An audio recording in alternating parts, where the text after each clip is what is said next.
नमस्कार मेरे प्यारे साथियों, स्वागत है आप सभी का टॉपर्स फोरम में। मैं सुबोध कुमार निगम आपके लिए लेकर आ गया हूं आपका जो अभी रिसेंटली आपने टेस्ट दिया है, test number 5 Uttar Pradesh police UPSI की तैयारी आप लोग कर रहे हैं।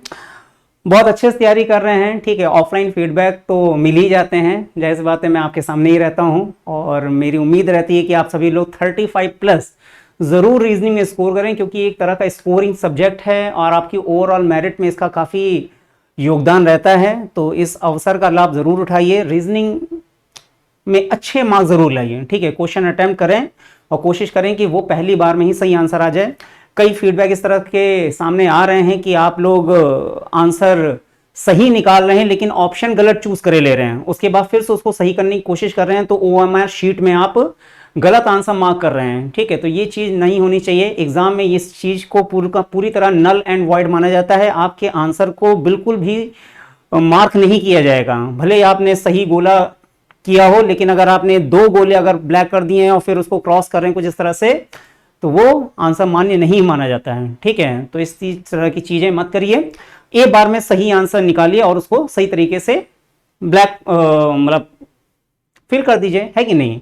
और कोशिश करिए कि ब्लैक पेन का ही इस्तेमाल करें। और जो भी मतलब एस्पिरेंट्स हैं, जो भी बच्चे हैं जो ऑनलाइन टेस्ट सीरीज का हिस्सा बन रहे हैं, या हमारे जो ऑनलाइन जो टॉपर्स के नाम से जो एप्लीकेशन है उस पर अगर आप आ रहे हैं, तो इस पर भी आपकी अच्छी तैयारी हो जाएगी। कोशिश कीजिए कि आप प्रॉपर सही तरीके से मतलब टाइम ड्यूरेशन का ध्यान रखते हुए सही समय पे अपना टेस्ट कंप्लीट करें, ठीक है। चलिए शुरुआत करते हैं। उम्मीद करते हैं सभी ने काफ़ी अच्छा स्कोर किया होगा, ऐसी मेरी शुभकामनाएं, ऐसी मेरी आशाएं हैं। तो चलिए देख लेते हैं क्या सोल्यूशन है, कितना आपने सही समझा और क्या क्वेश्चन आपके हैं। 81 से लेकर 120 तक के हमारे क्वेश्चन रहते हैं। तो पहले ही क्वेश्चन आपके सामने था और आसान क्वेश्चन था, उम्मीद रखते हैं सबका सही आया होगा। तो क्वेश्चन में कहा जा रहा है, निम्न के संख्या अनुक्रम में ऐसे कितने 9 हैं जिनके ठीक पहले 5 हैं। तो सीधी सी बात कहा गया, ऐसे कितने 9 हैं जिनके ठीक पहले 5 है, यानी जहां 59 दिख रहा है वही हमारा आंसर है, सिंपल, ठीक। तो क्वेश्चन हमने कई कराए हुए हैं, जितने भी बच्चे ऑफलाइन हमसे पढ़ रहे हैं वो जानते हैं कि इस तरह क्वेश्चन हमने बहुत प्रैक्टिस कराई है। तो क्वेश्चन गलत नहीं हो चाहिए। और जो भी लोग ऑनलाइन मुझसे जुड़े हुए हैं, मैं सुबोध कुमार निगम, नाम जानते ही हैं, SK निगम लिखा हुआ है, ठीक है। तो ठीक है, नाम में क्या रखा है, शेक्सपियर ने कहा था, लेकिन हालांकि नाम ही आपकी एक कहीं ना कहीं आपके काम की एक पहचान बन जाता है। तो अगर आप ऑनलाइन जुड़े हैं तो मेरे कई ऐसे वीडियोस हैं जिसमें मैंने बहुत तरह के क्वेश्चन इस तरह के कराए हुए हैं, ठीक है। तो सीरीज के अंतर्गत ही क्वेश्चन आता है, न्यूमेरिकल सीरीज का एक पार्ट है। तो 59 बस ढूंढ लेना है, कितने ऐसे 9 हैं जिनके ठीक पहले 5 आता है। इंग्लिश में देख लेते हैं, how many such nines there are following number sequence where the immediately preceded by a 5, जिनके तुरंत पहले, प्रीसीडेड का मतलब क्या, तुरंत पहले। तो 59 ढूंढ लिया, बट ध्यान से ढूंढने वाली बात है। तो 59 देखिए, पहला 59 यहां मिला, उसके बाद अगला 59 95 है, 59 दूसरा मिला, उसके बाद 79 1 2 59 कितने मिले, 3 मिले। 3 कहाँ है, ऑप्शन नंबर सी, ठीक है। 5 2 3, यहाँ 3 होना चाहिए था हिंदी में भी, ठीक है। चलिए 3 है, 3 है कि नहीं। तो इस तरह के 3 केस आपको मिल रहे हैं, ठीक है। देख लेते हैं, 95, हाँ कितने हैं 59, ठीक है। तो ढूंढने में गलती नहीं होनी चाहिए, ठीक है। चलिए अगला क्वेश्चन कर लेते हैं। क्या कह रहा है, प्रश्नवाचक चिन्ह लग रहा हुआ, ओके। हॉर्स कॉल्ट है, बटरफ्लाई क्या है, ठीक है। तो मेन चीज ये है कि इसका एक एक्सप्लेनेशन मैंने दे दिया है। फिलहाल बटरफ्लाई अगर है तो आंसर इसका बी में है, ऑप्शन नंबर बी, लार्वा, ठीक है। किस तरीके से है तो देख लेते हैं। एक्सप्लेनेशन मैंने देखा है कि हॉर्स है यानी कि घोड़ा कहलाता है, कॉल्ट यानी कि बछड़ा, यानी कि घोड़े के जो बच्चा होता है उसको बछड़ा कहा जाता है, कॉल्ट कहा जाता है।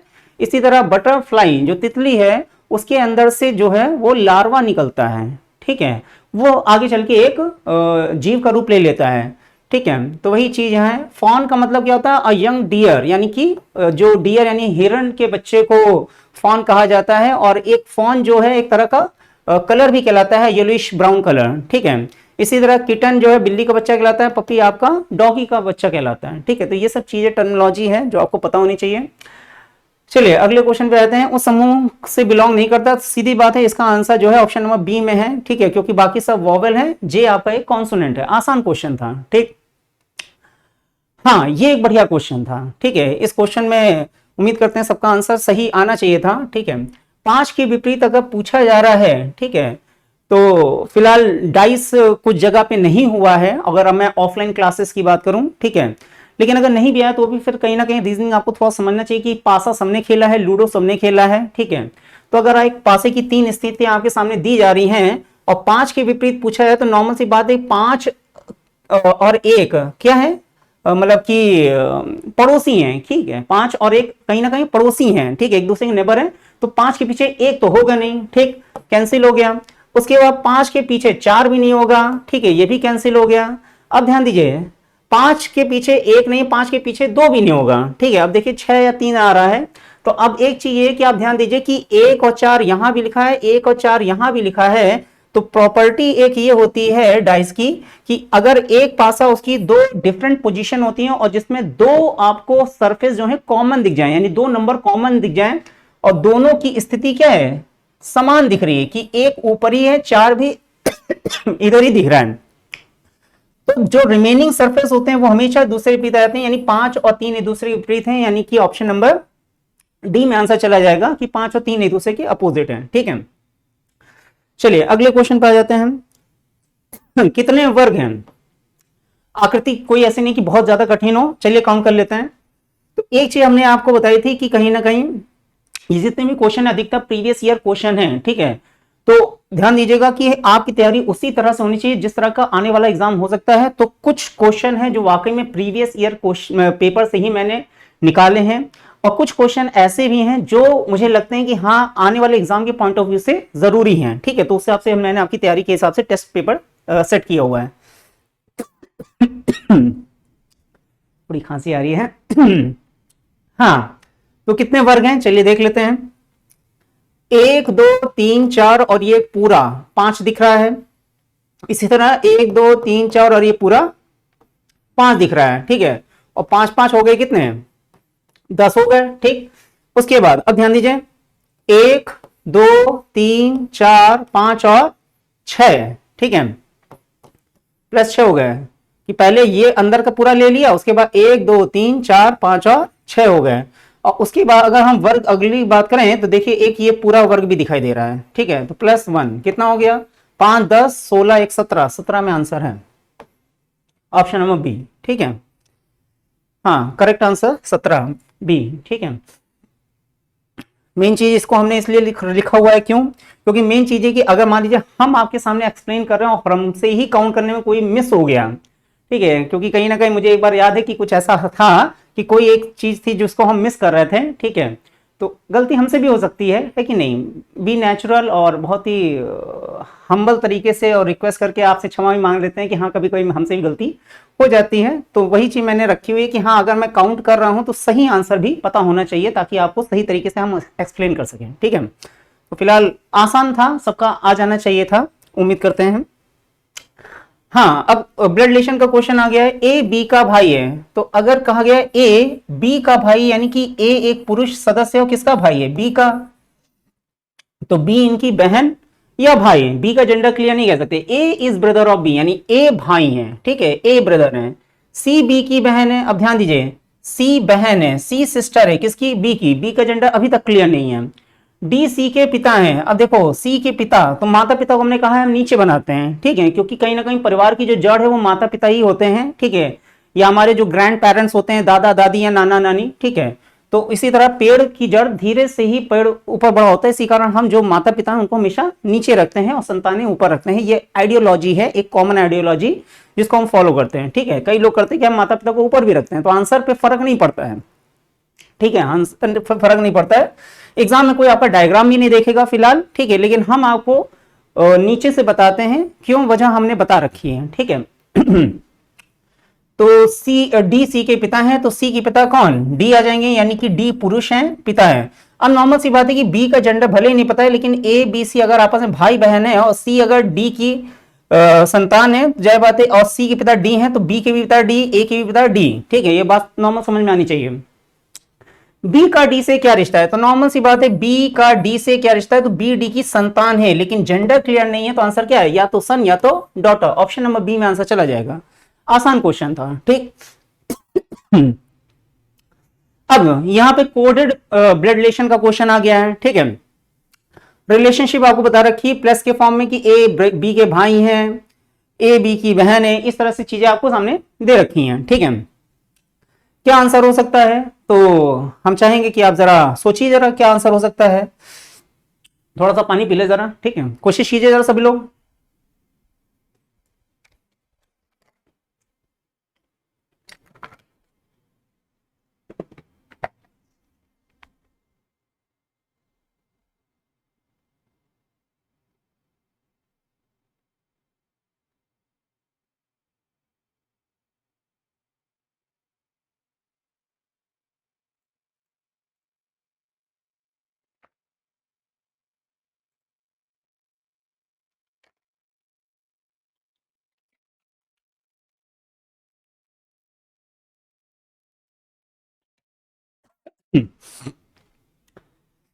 हाँ, उम्मीद करते हैं सबका आंसर आया होगा। चलिए देख लेते हैं क्या आंसर हो सकता है। तो फिलहाल रिलेशनशिप आपको दे रखी है कोडेड फॉर्म में। कहा गया दिए गए व्यंजक में P का S से क्या रिश्ता है, तो बस डायग्राम बनाना है, P asterisk Q asterisk R minus S, ठीक है। तो एस्ट्रिक का मतलब क्या बताया गया है, A B की माँ है कि नहीं, A is mother of B, यानी P Q की माँ हो जाएंगी। P माँ है, किसकी माँ है, Q की, तो P मदर है, नीचे रखा इनकी संतान Q। अब Q का जेंडर नहीं पता है। Q एस्ट्रिक R, एस्ट्रिक का मतलब पता है A B की माँ, यानी Q माँ हो गई R की। अब देखिए डायग्राम थोड़ा और ऊपर जाएगा, Q मदर है, किसकी मदर है, R की, ठीक है। तो P माँ Q की, Q माँ R की, ठीक है। R माइनस S, माइनस का मतलब क्या है, ए बी की बहन है, यानी आर बहन है एस की। अब आर बहन है किसकी, एस की। अब देखिए एस का जेंडर नहीं क्लियर है, क्योंकि आर सिस्टर है एस की, एस इनके ब्रदर हैं या सिस्टर है ये नहीं पता, ठीक। अब नॉर्मल सी बात है कि आर और एस भाई बहन है, और क्यू आर की माँ है, तो क्यू माँ किसकी, एस की भी हो जाएंगी, नॉर्मल सी बात है। पी का एस से क्या रिश्ता है, ध्यान देना है कि क्वेश्चन जो पूछा गया उसका ध्यान देना है। पी का एस से क्या रिश्ता है, तो नॉर्मल सी बात है कि एस की माँ कौन, क्यू, क्यू की माँ कौन, पी, तो माँ की माँ कौन, नानी, ठीक है। और यही पूछा जा रहा है पी का एस से क्या रिश्ता है, तो पी एस की कौन निकली, नानी है। ऑप्शन नंबर ए में आंसर है मैटरनल ग्रैंडमदर। नानी का मतलब क्या, माँ की माँ, तो मैटरनल शब्द लग जाता है, माँ की माँ नानी, ठीक है।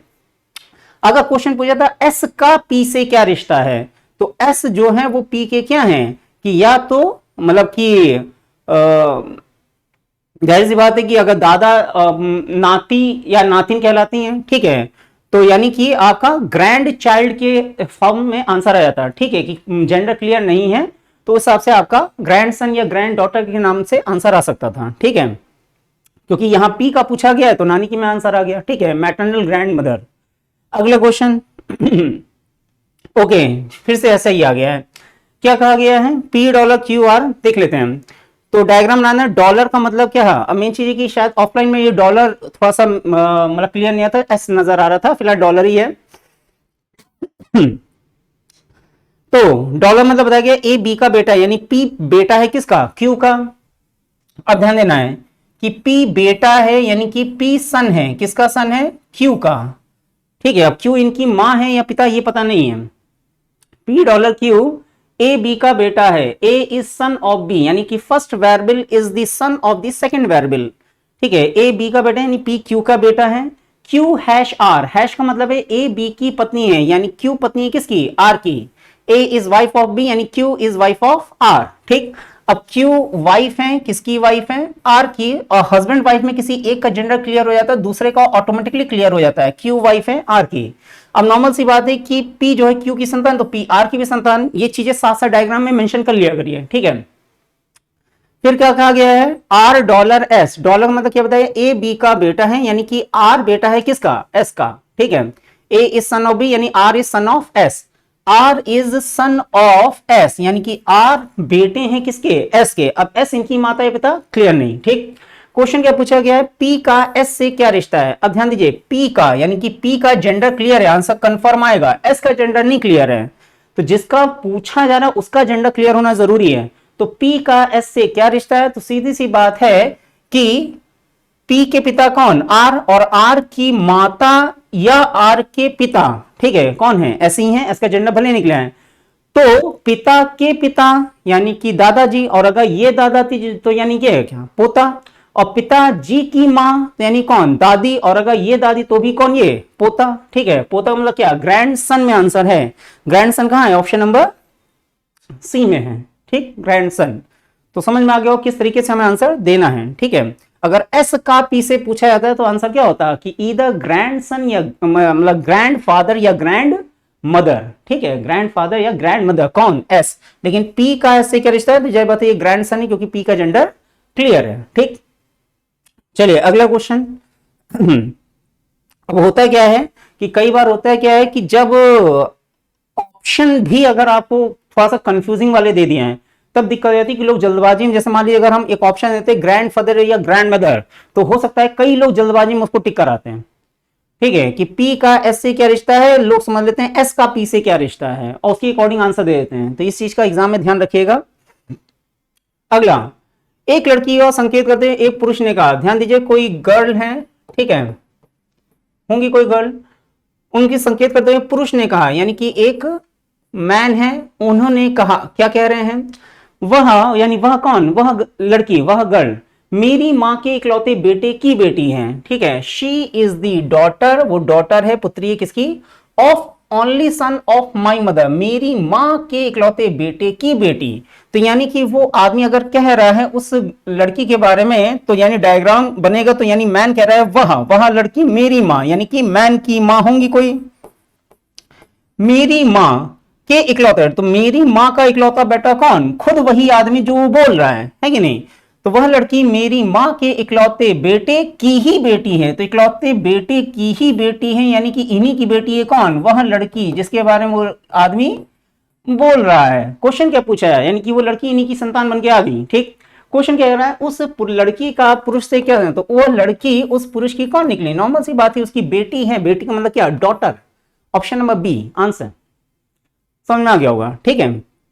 चलिए अगला क्वेश्चन, आदमी ने कहा कि वह लड़की मेरी माँ के इकलौते बेटे यानी मैं खुद की बेटी है, तो लड़की उस आदमी की डॉटर आ गई, ठीक। अगला क्वेश्चन, अगली संख्या, ठीक है, सीरीज का क्वेश्चन पूछा गया है और एनालाइज किया गया है कि कई लोग जो है सीरीज के क्वेश्चन को छोड़े दे रहे हैं, छोड़ना नहीं है, ठीक है, थोड़ा सा मेहनत है करिए और आंसर आ जाएगा।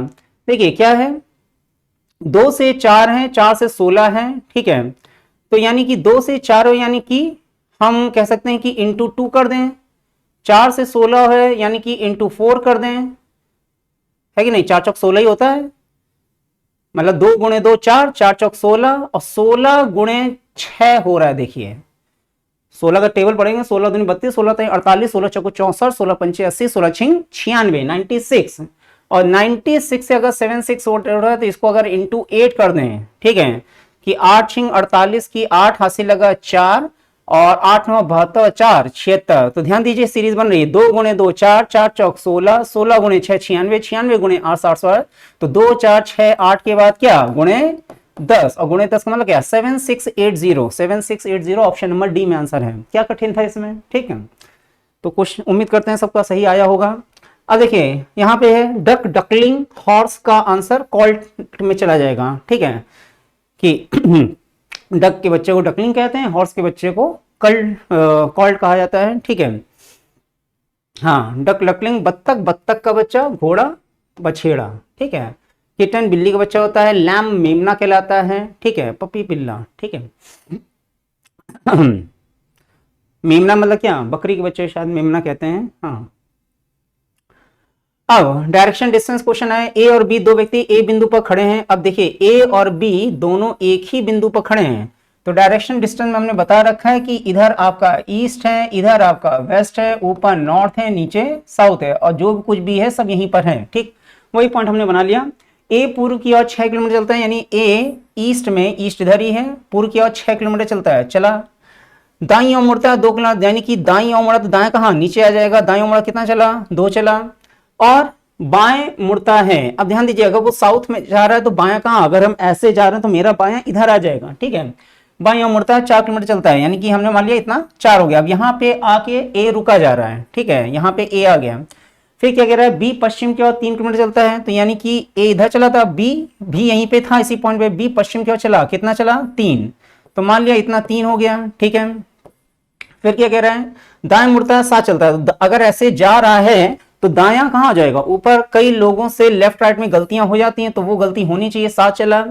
एक बार फिर से दाएं मुड़ता है, 13 चलता है। ध्यान दीजिए कि अगर हम ऐसे जा रहे हैं तो दाएं कहाँ, इधर आ जाएगा, और 13 चला है तो 13 का मतलब क्या, ध्यान दीजिएगा कि 3 दाएं इधर ही आएगा, 3 + 6 9, और इधर ध्यान दीजिए 4, 9 4 13, यानी वो 13 चला है दाएं मुड़ के, यानी चलते चलते चलते वो इसी रेखा पे आके कहीं ना कहीं आके रुक जाएगा। ठीक है, तो यहां आ गया कौन, बी। क्वेश्चन क्या पूछा जा रहा है, ए बी से कितनी दूरी पर है। तो नॉर्मल सी बात है कि ए बी से कितनी दूरी पर, यानी ए और बी के बीच की दूरी नॉर्मल पूछी जा रही है। तो ध्यान दीजिएगा इधर है 7, तो यानी अगर हम इसको ऐसे मिला दें तो ये 7 हो जाएगा, और ये 2 है तो ये भी कितना, 2, और 7 और 2 कितना, 9। 9 में आंसर है 9 किलोमीटर। ठीक है, कि ए बी से कितनी दूरी पर है, या ए बी के बीच की दूरी कितनी है, 9 है। अगर डायरेक्शन पूछी जाती तो ए बी से किस दिशा में, तो साउथ में, कंप्लीट आंसर। अगला क्वेश्चन, हाँ अगला चित्र क्या होगा, तो बस थोड़ा सा समझना है, क्वेश्चन को बहुत ध्यान से देखिएगा कि अगर आपने आकृति को ध्यान से समझा कि देखिए एक सिंगल लाइन भी ऊपर चल रही है। ठीक है, और थोड़ा सा ये देखना है कि पहले एक ट्रायंगल रंगा हुआ था, फिर बिना रंगा हुआ, फिर रंगा हुआ, फिर बिना रंगा हुआ, यानी कि अब रंगा हुआ आंसर आएगा। अब रंगा हुआ आंसर आएगा, यानी कि 2 में आंसर नहीं होगा, 4 में आंसर नहीं होगा, 1 या 3 में ही आंसर होगा। ठीक है, अब 1 या 3 में होगा, चलिए देख लेते हैं, यानी कि 2 और 4 कैंसिल हो गए, 1 या 3 में आंसर होगा। ठीक, अब वो क्या हो सकता है, देखिए पहले 1 स्टार था, फिर 2 हो गए, फिर 3 हो गए, फिर 4 हो गए, यानी कि अब आंसर जो है वो 5 स्टार का होगा। तो इसमें भी 5 है, इसमें भी 5 है। ठीक है, अब ध्यान दीजिए कि तीलियों की बात कर दी जाए, 1 2 3 4 5 6 7 8, यहां 8 हैं। 1 2 3 4 5 6 7 8 9, यहां 9 है, तो यहां 8 निकली, यहां 9 निकली। 1 2 3 4 5 6 7 8 9 और 10, यहां 10 है तो यहां 11 होंगी। 1 2 3 4 5 6 7 8 9 10 और 11, यहां 11 है, तो अगली आकृति में कितनी होंगी, 12 होंगी। अब देखिए 12 इसमें है या इसमें है, 1 2 3 4 5 6 7 8 9 10 11 12, यहां 12 आ गई हैं। ठीक है, एक बार यहां भी चेक कर लेते हैं, 1 2 3 4 5 6 7 8 9 10 11 12 13, यहां 13 आ गई हैं। तो नॉर्मल सी बात है कि 8 9 10 11 बाद क्या, 12। 12 का मतलब क्या, 1। अब 1 पे टिक आपने किया है तो यानी आपसे गलती हो गई। 1 का मतलब क्या, ऑप्शन नंबर ए नहीं, ए बी सी डी होता है ना, ए बी सी डी नहीं, 1 कहां है, 1 है ऑप्शन नंबर सी में।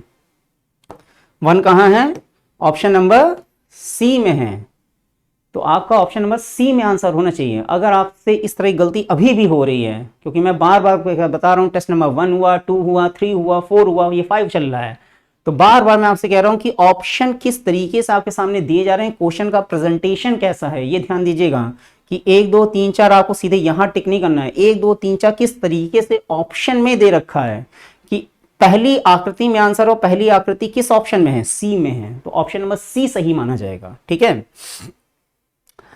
चलिए अगले क्वेश्चन पे ध्यान देते हैं। अब एक चीज ये भी ध्यान रखनी है कि जैसे एक लाइन ऊपर चल रही थी तो ये पहले इधर आ गई, फिर ये इधर आ गई, फिर इधर आ गई, तो यानी अब अगली आकृति में ये ऊपर ही जाएगी। ठीक है, तो सब में फिलहाल ऊपर ही दे रखा था। ठीक है, अगला क्वेश्चन। ठीक है,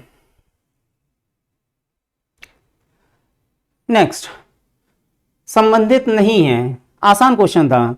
जे की वैल्यू 10 है, जी की वैल्यू 7 है, V की वैल्यू 22 है, S की वैल्यू 19 है, R की 18 है, O की 15 है, F की 6 है, C की 3 है, M की 13 है, I की 9 है। 10 और 7 में 3 का डिफरेंस, 22 और 9 में 3 का डिफरेंस, 9 3 22 ही होता है। 15 18 में 3 का डिफरेंस, 6 और 3 में 3 का डिफरेंस, लेकिन 13 और 9 में कितने का डिफरेंस है, 4 का डिफरेंस है। MI ऑप्शन नंबर बी में आंसर है। ठीक है, 9 4 13 होता है, बाकी सब में 3 का डिफरेंस है, इसमें 4 का डिफरेंस है। ए बॉक्स में अब इस तरह क्वेश्चन हम लगातार कहीं ना कहीं आपको दे रहे हैं, क्योंकि इस तरह क्वेश्चन एग्जाम में पूछे गए हैं, प्रीवियस ईयर एग्जाम में बहुत पूछे गए हैं, तो फिलहाल आसान क्वेश्चन है। ठीक है, ऐसा नहीं कि किसी को दिक्कत हुई होगी अगर हमने एक दो, मान ली किसी को नहीं भी आया होगा। ठीक है, हालांकि उम्मीद हम कम ही करते हैं कि शायद इसका क्वेश्चन आंसर नहीं आया होगा किसी का, सबका आ जाना चाहिए। ठीक है, लेकिन अगर नहीं आया तो फिर हम एक्सप्लेन कर चुके हैं, तो अब तो आना चाहिए। और पूछने का तरीका बस अलग अलग थोड़ा सा बढ़ा है। 1 रुपए, 5 रुपए और 10 रुपए के मूल्य के सिक्के हैं। ठीक है, जिनकी कुल राशि 1360 है।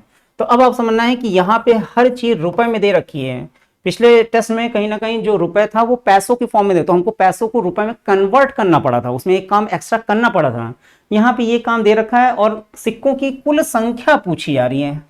हमने पिछली बार पूछ लिया था कुछ इस तरह की चीजें कि हाँ 5 रुपए के कितने सिक्के हैं या 25 पैसे कितने सिक्के हैं, 50 पैसे सिक्के हैं, ये चीज पूछती है। यहाँ पे कुल सिक्कों की संख्या पूछ ली गई कि अगर बक्सा है या थैला है तो इसमें कितने सिक्के खनखना रहे हैं, है कि नहीं, कितने सिक्के खनखना रहे हैं। चलिए देखते हैं खजाने में कितना सिक्का मिलता है।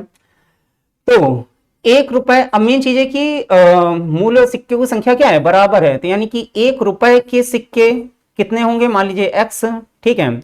इसी तरह प्लस 5 रुपए के कितने सिक्के हैं, वो भी मान लीजिए कितने हैं, एक्स हैं, प्लस 10 रुपए के कितने सिक्के हैं, मान लिया वो भी एक्स हैं, तो यानी कि 1 रुपए के एक्स सिक्के, 5 रुपए के एक्स सिक्के, 10 रुपए के एक्स सिक्के, तो इन सब की वैल्यू किसके बराबर है, 1360 के बराबर है। और x क्या है, हर मूल्य के वर्ग के सिक्कों की संख्या, ठीक है, क्योंकि सिक्कों की संख्या क्या है, बराबर है। तो अगर 1 रुपए के मान लीजिए 10 सिक्के हैं तो यानी 10 रुपए 1 रुपए के हो गए, इस तरह से चीजें हैं। तो अब आंसर क्या है कि 1x 5x 10x, तो 10 5 15 और 1 16, ठीक है, यानी कि 16x बराबर कितना, 1360। अब यहां से x की वैल्यू आ जाएगी, x वैल्यू कितनी आएगी, तो 16 से डिवाइड करना पड़ेगा, सही से लिख देते हैं 16x, ठीक है। ये रुपए का हमने सिंबल बनाया हुआ है, जानते हैं रुपए का सिंबल बनाया गया है। तो 16 से अगर हम डिवाइड कर देते हैं तो कर लेते हैं 1360, कितना आएगा, 16 सत्ते 112, 16 अट्ठे 128, ओके। अब टेबल आपको याद होनी चाहिए, हमको भी थोड़ी बहुत याद है। 16 में 8 गया, 8 आ जाएगा, 80 आ जाएगा, 16 आता है, 16 चौक 64, 16 पंचे 80, ओके, 85 आ गया, है कि नहीं, खत्म हो गया 85, यानी कि x की वैल्यू कितनी आ गई 85 आ गई। और जब x की वैल्यू हमारी 85 आ गई है तो आपसे पूछा गया, नॉर्मल सी बात है, 1 रुपए के भी 85 सिक्के, 5 रुपए के भी 85 सिक्के, 10 रुपए के भी 85 सिक्के हैं, तो सिक्कों की कुल संख्या पूछी जा रही है, तो सीधे 85 ना टिक कर देना जिन्होंने जल्दबाजी में आंसर टिक किया है। 85 गुणे 3 हो जाएगा, क्योंकि 3 तरह के सिक्के हैं, 3 पचे 15, 5 हाथ से लगा 1, 3 और 24 और 1 25, 225, हाँ 225, अरे मतलब 255 गया है ना, 225 बोल रहे हैं, 3 पचे 15, 5 हाथ से लगा 1, 3 और 24 और 1 25, 255 में आंसर है 255, यानी ऑप्शन नंबर सी, यानी कि इस पूरे बॉक्स में 255 सिक्के क्या हैं, खनखना रहे हैं। आपका जो खजाना है वो 255 सिक्कों का खजाना भरा हुआ है समझ में आ गया होगा कि मेन चीज बस यहाँ पे ये रखनी है कि अगर सभी सिक्के जो हैं वो रुपए में हैं तो बस आसान था, लेकिन अगर यहाँ पे 50 पैसे या 25 पैसे होते तो उसको वो रुपए में कन्वर्ट करके फिर हमें एक्स की वैल्यू निकालनी पड़ती है, ठीक है। अगला क्वेश्चन, हाँ, असंगत चित्र का ज्ञात कीजिए। तो ध्यान दीजिए, a की वैल्यू 1 है, n की वैल्यू 14 है, 1 और 14 जोड़ देंगे हो जाएगा 15, और 15 का डबल है 30।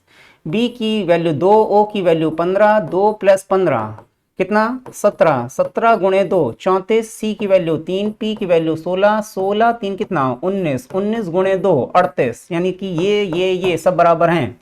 यहाँ पे ध्यान ई की वैल्यू 5, क्यू की वैल्यू 17, 17 और 5 कितना 22 होता है, यहाँ पे 21 लिखा है, यानी कि यही गलत है। अब ऑप्शन नंबर 4 यानी डी ना टिक करके आ जाइएगा या अगर किसी ने किया होगा तो वो क्या करें, ऑप्शन देखिए A B C D, answer हमारा कहाँ है, आकृति 4 असंगत है, यानी कि ऑड इमेज कौन सी है, 4 है, 4 कहाँ है, ऑप्शन नंबर सी में है, तो ऑप्शन नंबर सी सही माना जाएगा, ठीक है। अगला क्वेश्चन, अब किससे कहाँ क्या गलती हो रही समझ में आ रहा होगा। ऑफलाइन टेस्ट में हमसे कहा गया सर इस क्वेश्चन के ऑप्शन गलत हैं, ऐसा बोला गया। हमने कहा थोड़ा सा गौर से देख लो, ठीक है, क्योंकि लोगों का आंसर इसमें आ रहा था, बोथ 1 and 2 फॉलो, ठीक है। ई कहीं दिख ही नहीं रहा है, हालांकि हमको दे देना चाहिए था ठीक है, दे देना चाहिए था, ठीक है। लेकिन अगर आपको लग रहा है कि हाँ, आपको लग रहा है कि आंसर ई में है, यानी बोथ 1 and 2 फॉलो कर रहे हैं, और आपके अंदर इतना डिटर्मिनेशन आ रहा है कि नहीं हमने जो निकाला वो सही है, तो अच्छी बात है, विश्वास होना चाहिए खुद पे।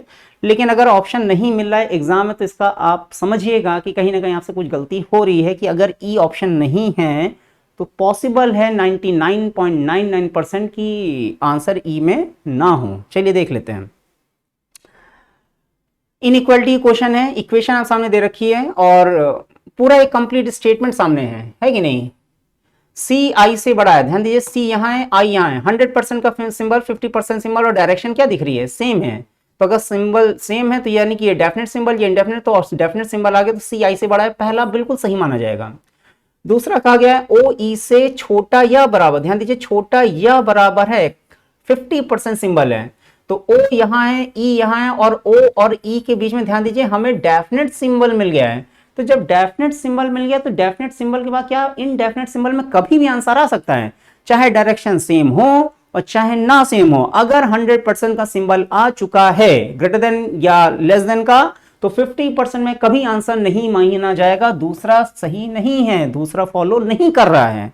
और जो दूसरा फॉलो नहीं कर रहा है तो सीधी सी बात है कि मेन चीज है कि ओ ई से अगर हमसे कह दिया तो ओ ई से छोटा है, ये सही था, ठीक है, क्योंकि हम देख रहे हैं कि ओ और ई के बीच में डायरेक्शन सेम है, कि ये सिंबल भी कह रहा है ई तुम बड़े हो, ये सिंबल भी कह रहा है ई तुम बड़े हो, तो यानी ओ ई जो है वो ओ से बड़ा है, यानी ओ छोटा है, तो ये सही होता है। लेकिन ओ ई से छोटा या बराबर ये कैसे सही हो सकता है, तो ये गलत है, यानी कि पहला ही सही है, दूसरा गलत है, यानी कि आंसर कहां है, only conclusion one follow, only conclusion one follow, यानी ए में आंसर है। ए कहां है, ए है ऑप्शन नंबर बी में, ठीक है, ए है ऑप्शन नंबर बी में। तो बहुत ध्यान से करिएगा, एग्जाम में आसान क्वेश्चन था, ठीक है। तो फिलहाल ठीक है, आगे से हम थोड़ा ध्यान रखेंगे कि अगर कुछ ऐसा लग रहा है तो उसको भी हम ऑप्शन में डाल देंगे, ठीक है। तो फिलहाल कंक्लूजन ए ही फॉलो कर रहा है, ठीक है, तो ऑप्शन नंबर बी में आंसर है। एक पुरुष पश्चिम दिशा की ओर 6 किलोमीटर चलता है, पश्चिम दिशा हम जानते हैं, पश्चिम दिशा कहाँ है, इधर है वेस्ट, ठीक है, इधर ईस्ट इधर वेस्ट, तो पश्चिम दिशा में चला कितना 6 चला, ठीक, चला तो उसको दाएं मुड़ता है 8 चलता, दायां कहाँ हो जाएगा, ऊपर हो जाएगा, दाईं ओर मुड़ा 8 चला, फिर वह आरंभिक बिंदु की ओर 3 किलोमीटर चलता। अब ध्यान दीजिएगा इस क्वेश्चन का भी फीडबैक मेरे पास आया, ठीक है, क्या आया, उसका क्वेश्चन थोड़ा गड़बड़ लग रहा है, ठीक है, यहां से चले और ऊपर चले और फिर अपने कहां चले हैं, आरंभिक बिंदु की ओर, तो आरंभिक बिंदु की तरफ कैसे चलेगा, तो लोगों ने उसको थोड़ा टर्न कराया तो कितना चला पता नहीं, क्या तिरछा चलेगा, तो जवाब है हाँ तिरछा ही चलेगा। अगर आपसे कहा जाए कि आप कहीं पूरी दुनिया में घूम के आए और अब अपने गंतव्य की तरफ जाना चाहते हैं, तो in the direction and distance chapter we always take the shortest path, ठीक है, जहां पर है वहीं से अपने जहां से चलना शुरू किया था स्टार्टिंग पॉइंट से वहीं की ओर मुड़ गए। तो यहां पे अगर कहा गया कि वो अपने आरंभिक स्थान यानी स्टार्टिंग पॉइंट की तरफ मूव करने, इंग्लिश में देख लिया, man walk 6 kilometre toward west, ठीक, टेक्स राइट टर्न ऊपर हो गया, वॉक्स 8 किलोमीटर, देन ही then walks 3 kilometre towards the starting point की तरफ वो चलना शुरू किया। ये क्या हो रहा है, हाँ, तो स्टार्टिंग पॉइंट की तरफ चलना शुरू किया, यानी कि वो स्टार्टिंग पॉइंट की तरफ ऐसे चलना शुरू कर दिया होगा, ठीक, and reach the destination, starting point and reach the destination, okay. अब स्टार्टिंग पॉइंट तरफ चलना शुरू किया और 3 किलोमीटर चला और उन्हें डेस्टिनेशन पे पहुंच गया। यहां पे उसका डेस्टिनेशन था कि उसको यहां जाना था। अब डेस्टिनेशन पे पहुंचने के लिए वो पहले इतना लंबा चले हैं, ठीक, क्वेश्चन क्या पूछा गया है, एंड रीच द डेस्टिनेशन यानी कि अपने गंतव्य स्थान तक पहुंचे जहां उनको जाना चाहिए था। How far is he from the starting point, अपने स्टार्टिंग पॉइंट से वो कितनी दूरी पर है, तो आपसे ये दूरी पूरी जा रही है, always take the shortest path, ये दूरी पूछी जा रही है, ठीक। कैसे निकालें, नॉर्मल सी बात है, यहां पाइथागोरस थ्योरम लग जाएगी, ठीक है, कैसे निकालेंगे, ये पूरा आपका कर्ण है, ये आपका लंब हो जाएगा, ये आधार हो जाएगा, तो यानी कि ये जो डिस्टेंस है इसको ही पूरा निकाल लो पहले, ये टोटल कितना है, ठीक है, तो ये टोटल कितना निकलेगा, नॉर्मल सी बात है, ये 8 का स्क्वायर हो जाएगा प्लस ये कितना है 6 का स्क्वायर हो जाएगा, 8 का स्क्वायर 64, 6 का स्क्वायर 36, टोटल अगर जोड़ेंगे, ये हम हाइपोटेनस ही तो निकाल रहे हैं, ये हो जाएगा 100 और यहां से स्क्वायर होता है ना, स्क्वायर हटेगा तो क्या हो जाएगा, √100 की वैल्यू कितनी होती है 10, और 10 में जब वो 3 चल चुका है तो बचा कितना 7, ऑप्शन नंबर डी आंसर। क्या कठिन था इसमें, ठीक है, क्वेश्चन के पूछने का तरीका बदल गया है, ठीक है, एक अच्छा क्वेश्चन था और मेन चीज ये है कि कठिन नहीं था, आसानी था, ऐसा नहीं है कि बहुत कठिन था, बस आपको थोड़ा सा समझना था कि हाँ क्वेश्चन में क्या दे रखा और पूछा क्या जा रहा है, ठीक है, अप्रोच आपका देखा जा रहा था। अगला क्वेश्चन, फिर न्यूमेरिकल सीरीज पे क्वेश्चन पूछा, नीचे के क्षण में ऐसे कितने 6 हैं जिनमें से प्रत्येक उसकी निकटतम उत्तरवर्ती संख्या, उत्तरवर्ती का मतलब क्या है, exactly divisible the immediate succeeding number, यानी उसी के बाद वाली संख्या पूछी जा रही है। जिनमें से प्रत्येक उसकी निकटतम उत्तरवर्ती संख्या से पूर्णतः विभाजित है। ठीक है, यानी कि आपको ऐसे कितने 6 दिख रहे हैं जिसके बाद जो संख्या है उससे 6 पूरी तरह डिविजिबल है, ये पूछा जा रहा है। तो 6 नॉर्मली आपका 2 से भी डिवाइड हो जाता है, 3 से भी डिवाइड हो जाता है, 1 से भी डिवाइड हो जाता है कि नहीं, 6 से भी डिवाइड हो जाएगा। ठीक है, और कोई नहीं है। तो यानी 6 के बाद 2 3 1 6 कुछ भी आ जाए, आंसर हमारा मिल जाना चाहिए। ठीक है, कि 6 के बाद सक्सीडिंग नंबर में ऐसी कितनी ऐसी संख्याएं जिससे 6 पूरी तरह डिवाइड हो जाए, ऐसे कितने 6 जिनमें से प्रत्येक उसकी निकटतम उत्तरवर्ती संख्या से पूर्णतः विभाज्य है, यानी कि 6 विभाज्य यानी कि डिविजिबल है। ठीक है, इंग्लिश में यही लिखा हुआ है, how many 6 are there each of which is exactly divisible by its immediate succeeding number. 6 के बाद का जो सक्सीडिंग नंबर उससे 6 पूरी तरह डिविजिबल है। चलिए देख लेते हैं। तो 6 के बाद 2 3 1 6 कुछ भी मिल जाए, तो 6 के बाद 2 मिला, पहला केस। 6 के बाद 4, ये तो नहीं माना जाएगा, 6 4 से डिवाइड नहीं होता है। 6 के बाद 3 मिला, ओके, 2 4 3 6 3, ये मिल गया। 6 6, देखिए 6 के बाद 6 है, डिविजिबल है। 6 के बाद 2, अब देखिए 6 2 भी मान लिया जाएगा। अगर गलती हुई आपसे तो फिर आपको समझना चाहिए कि हाँ क्या है, 6 6 भी एक केस है, क्योंकि 6 के बाद 6 आया तो 6 6 से डिवाइड हो गया। 6 के बाद 2 है तो ये भी केस मान लिया जाएगा। ठीक है, हमने यह निकला है कि ऐसे कितने नंबर है जो 6 से डिवाइड हैं, तो यानी कि ये संख्याएं वो हैं जो 6 से को डिवाइड कर देंगी। उसके बाद 6 4 आ गया है, ये नहीं माना जाएगा। 6 2 आ गया, ये मान जाएगा। कितने हैं, 1 2 3 4 5 और 6, इस तरह के 6 केसेस हैं। उम्मीद करते हैं कि आंसर सही आया होगा। आसान सा क्वेश्चन, अगर आपसे गलत हुआ है तो फिर आपको सोचना पड़ेगा कि मुझसे क्या हो रहा है। ठीक है, मैं क्या कर रहा हूं या मैं क्या कर रही हूं। ठीक है, अगर ऐसा क्वेश्चन आपसे गलत हो रहा है, नहीं होना चाहिए। ठीक है, चलिए अगला क्वेश्चन। हाँ, असंगत। असंगत कौन है, चॉकलेट खा लो, बिस्किट खा लो, केक खा लो, क्या जार खा लोगे, नहीं खाएंगे, आंसर डी में है। ठीक है, जार तो ये सामान रखा जाता है कि नहीं। अगला, ये भी आसान सा क्वेश्चन था। ठीक है, इक्वेशन दे रखी है, क्वेश्चन पूछा गया बी यू का प्रयोग किसके लिए हुआ है, यानी कि बी यू ढूंढना है। तो बी यू कहाँ है, तो पेन चेंज कर लेते हैं, चलिए ब्लू ले लेते हैं। बी यू, तो ध्यान दीजिए कि हिंदी इंग्लिश कहीं से भी देख लेते हैं। तो बी यू यहां है, और कहीं बी यू है नहीं है, यहां पे बी यू का पूछा जा रहा है। तो अब एक चीज है कि हमें जी ए या टी एच का मिल जाए, आंसर मिल जाएगा। बी यू का कोड या तो यू होगा, या तो रीच होगा, या तो फास्ट होगा। ठीक है, अब देखना क्या है कि जी ए यहां है कि नहीं, जी ए यहां है और जी ए यहां है। तो अगर पहली दूसरी और तीसरी इक्वेशन में अगर हम कंपेयर कर रहे हैं, तो पहली और तीसरी को कंपेयर, तो जी ए मिल गया। तो यहां पे ध्यान दीजिए, यू रीच फास्ट, यहां पे क्या है, फास्ट। अब देखिए फास्ट यहां भी है और फास्ट यहां भी है, तो नॉर्मल सी बात है कि जी ए जो कोड है वो फास्ट का हो गया। उसके बाद ध्यान दीजिए यहाँ टी एच है कि नहीं, चलिए ग्रीन पेन ले लेते हैं। यहाँ टी एच है और यहाँ भी टी एच है, तो इन दोनों में कॉमन क्या दिख रहा है, वेज टू रीच। तो यहाँ भी रीच है और यहाँ भी रीच है। ठीक है, तो टी एच कोड किसके लिए हो गया, रीच के लिए हो गया। अब बचा कौन, फास्ट इसके लिए हो गया, रीच इसके लिए हो गया। तो बचा कौन, बी यू के लिए कोड क्या हो जाएगा, यू हो जाएगा। बी यू के लिए कोड क्या हो जाएगा, यू हो जाएगा। यू कहाँ हो, यू है ऑप्शन नंबर सी में। ठीक है, बी यू कोड किसके लिए, सीख लिया, आसान था। अगला, अब देखिए पैसेज आया पैसेज पूछे जा रहे हैं एग्जाम में। ठीक है, प्रीवियस ईयर एग्जाम के में पूछे जा रहे हैं, और हम कोशिश करेंगे कि लॉजिकल पार्ट थोड़ा सा हम और इंक्रीज करें। ठीक है, क्योंकि कहीं ना कहीं आप किस सिचुएशन में किस तरह का अप्रोच रख रहे हैं, ये चीज़ पॉजिटिव डायरेक्शन में जानी चाहिए। ठीक है, तो फिलहाल यहाँ तो पूरा इंग्लिश में है। ठीक है, इंग्लिश हमारी बहुत ऐसी नहीं कि बहुत अच्छी है, ठीक नॉर्मली है, तो मैं फिलहाल हिंदी में पैसेज पढ़ना उचित समझूंगा।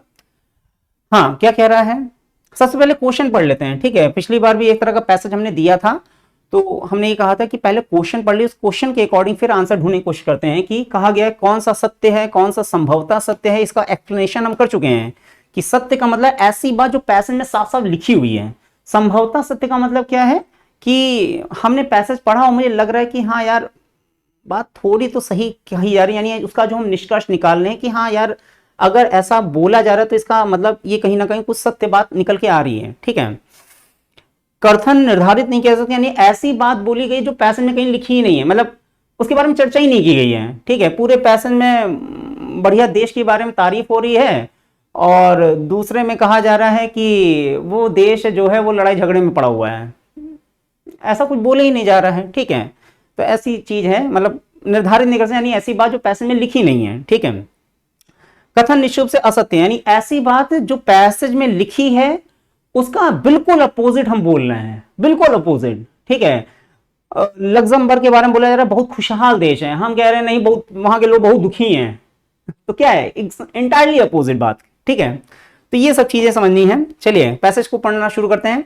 इसके कारण आप संभवतः अपने अगली पारिवारिक छुट्टी पर लग्जमबर्ग यात्रा करना चाहेंगे, ठीक है। पैसेज बिल्कुल कुछ वैसा ही है जैसा पिछले टर्न में दिया था।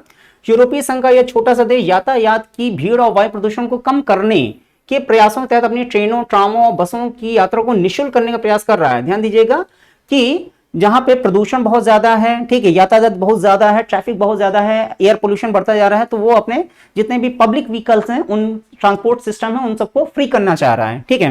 क्वेश्चन पूछा है, कथन का लग्जमबर्ग का परिवहन संघ सरकार द्वारा दी गई पहल से खुश है।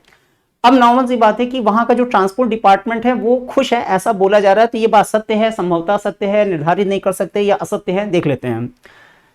तो फिलहाल मतलब कि प्रदूषण है और भीड़ भाड़ है, यातायात की भीड़ भाड़, ट्रैफिक ज्यादा, इसके कारण वहां के जो भी पब्लिक ट्रांसपोर्ट सिस्टम है उसको निःशुल्क करने का प्रयास किया जा रहा है, ठीक है।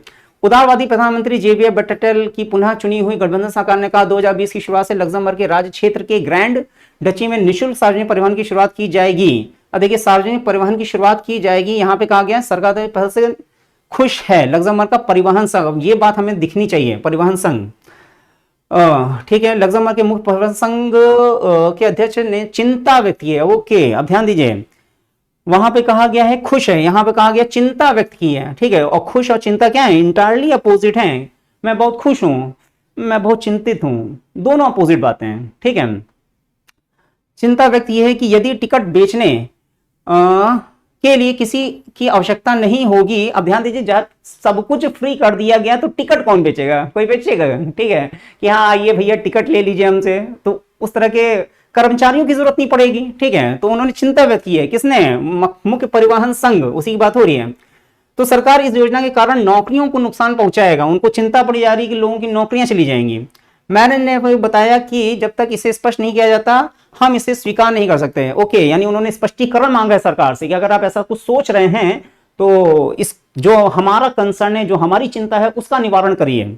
उन्होंने कहा उन्हें इस बात की भी चिंता थी कि ग्रामीण इलाकों के लोग निःशुल्क यात्रा से लाभान्वित। ध्यान दीजिए एक चिंता तो ऊपर थी कि हाँ लोगों की नौकरियां चली जाएंगी, दूसरी चिंता ये भी आई क्या कि ग्रामीण इलाकों के लोगों को निःशुल्क यात्रा से लाभान्वित नहीं होंगे, यानी ग्रामीण इलाकों में जो रहते हैं उनको इसका लाभ कैसे मिलेगा। जाहिर बात है कि जो टूरिस्ट के लिए है या जो बाहर के लोग हैं उनको तो चलो निःशुल्क मिला जाए, लेकिन ग्रामीण लोगों को क्या इसका लाभ मिल पाएगा, ठीक है। इसके लिए उन्होंने चिंता व्यक्त करी। तो यहाँ पे कथन में कहा गया है कि वो परिवहन संघ इस नई पहल से बहुत खुश है, और जबकि पैसेज को हम पढ़ रहे हैं तो जय बात है वो दो जगह चिंता व्यक्त कर चुके हैं। तो बात सत्य है या असत्य है, तो बात पूरी तरह असत्य मानी जाएगी। डी में आंसर है, और डी में आंसर है, तो डी कहां है, डी है ऑप्शन नंबर बी में, डी में आंसर है, और डी आंसर है ऑप्शन नंबर बी में, बी में आंसर माना जाएगा ऑप्शन नंबर बी, ठीक है। तो उम्मीद करते हैं लोगों ने समझा होगा, सही आंसर दिया होगा। So this is the logical part. चलिए कोडेड रिलेशन फिर से आ गया है, देख लेते हैं। पी एस्ट्रिक क्यू, एस्ट्रिक का मतलब ए बी की मां है, यानी पी मां है किसकी, क्यू की, पी मां है किसकी, क्यू की, क्यू इनकी संतान, ऊपर बना लिया, माइनस ए बी की बहन है, यानी क्यू बहन है आर की, क्यू बहन है किसकी बहन है, आर की, आर उनके भाई है बहन पता नहीं, आर प्लस एस, प्लस का मतलब क्या है, ए बी का भाई है, यानी कि आर भाई हो जाएगा एस का। ये हमारा डायग्राम बन गया, ठीक है। एस्ट्रिक का मतलब ए बी की मां है, यानी पी मां है क्यू की, क्यू आर की बहन, आर एस का भाई, ठीक है। अब ये सब आपस में भाई बहन है, एस का जेंडर अभी तक क्लियर नहीं है, लेकिन ये सब इन्हीं की संतानें होंगी, ठीक है। क्वेश्चन पूछा गया पी का एस से क्या रिश्ता है, तो पी एस की कौन है, नॉर्मल सी मां है, मदर कहां है, मां, ऑप्शन नंबर बी। आसान क्वेश्चन था, ठीक है, बस डायग्राम समझना था।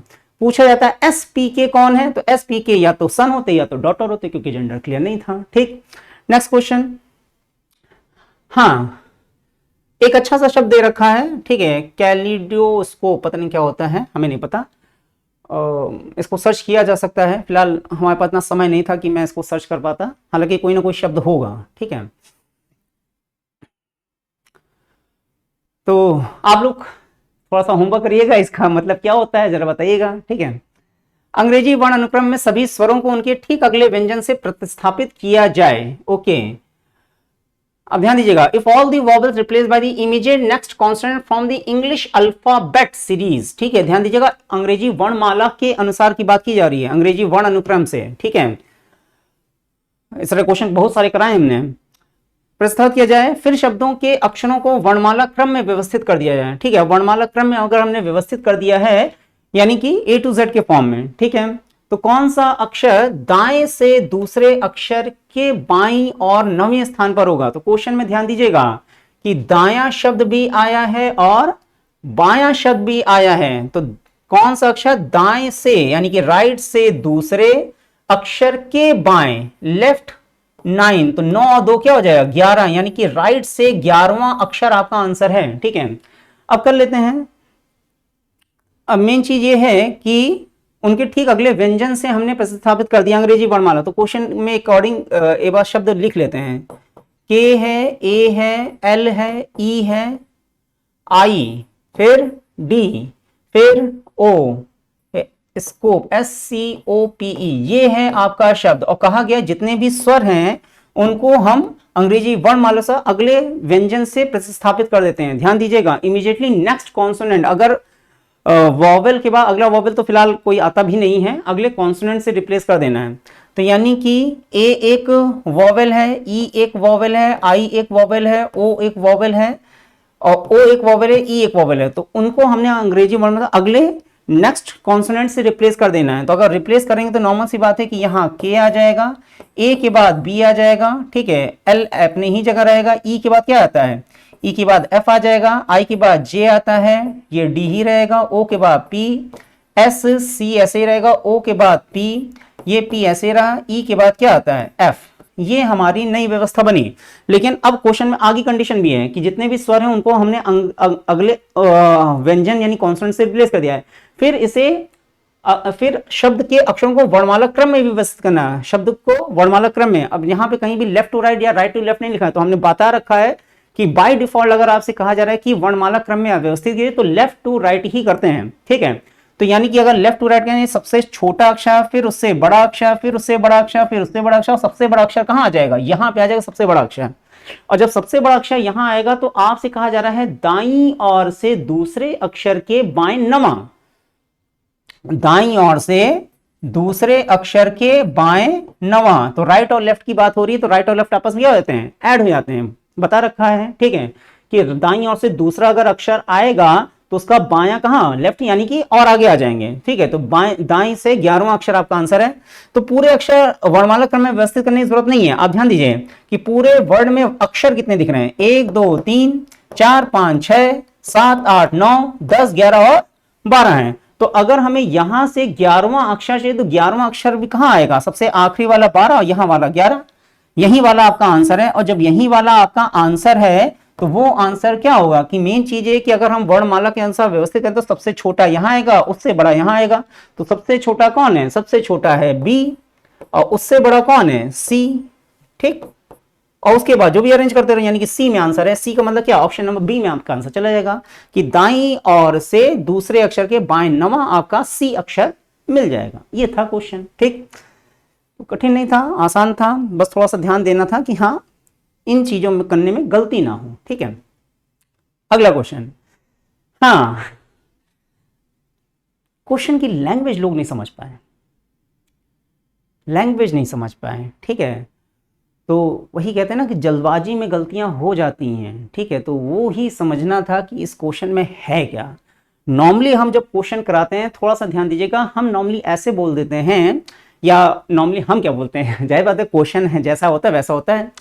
कहा जाता है जैसे मान लीजिए कोई भी शब्द दिया गया है और कहा गया यदि दिए गए शब्द में प्रत्येक दूसरे अक्षर को, दिए गए शब्द में प्रत्येक दूसरे अक्षर को, तो प्रत्येक दूसरा अक्षर कौन, यानी कि पहला अक्षर ए है, दूसरा अक्षर पी है, प्रत्येक दूसरा अक्षर यानी पी के बाद अगला अक्षर आर आ गया, अगला अक्षर एन आ गया। यहां पे लैंग्वेज क्या है, यहां पे लैंग्वेज ध्यान दीजिए, यदि अप्रेंटिस में बाएं छोर से यानी कि लेफ्ट एंड की बात हो रही, लेफ्ट एंड से शुरू करते हुए, लेफ्ट एंड यानी ए से शुरू करते हुए, समझ में आ रहा है, शब्द की गहराई को पकड़िए, अभी इंग्लिश में पढ़ेंगे और समझ में आ जाएगा। बाएं छोर से शुरू करते हुए प्रत्येक दूसरे अक्षर को, अब अगर हमने बाएं छोर से शुरू किया है और प्रत्येक दूसरा अक्षर हम कह रहे हैं, ठीक है, तो बाएं छोर से शुरू करते हुए यानी कि ए से ही शुरू करते हुए, बाएं छोर से शुरू करते हुए यानी कि ए से ही शुरू करते हुए यदि प्रत्येक दूसरा अक्षर यानी कि पहला अक्षर और उसके बाद अगला मतलब प्रत्येक दूसरा यानी ए बाद अगला दूसरा अक्षर कौन, ये पी, उसके बाद अगला दूसरा अक्षर कौन, ये ई, इसकी बात हो रही है। लोग इस चीज को समझ नहीं पाए। इंग्लिश में ध्यान दिए, if every alternate letter starting from the left end of the word, starting from the left end, of left end of the word यानी कि पहले अक्षर, रिटन इन स्मॉल लेटर, ठीक है, यानी कि बाएं छोर से ही जो पहला अक्षर है उसको ही हमने स्मॉल में कर दिया है, ये बात हो रही है।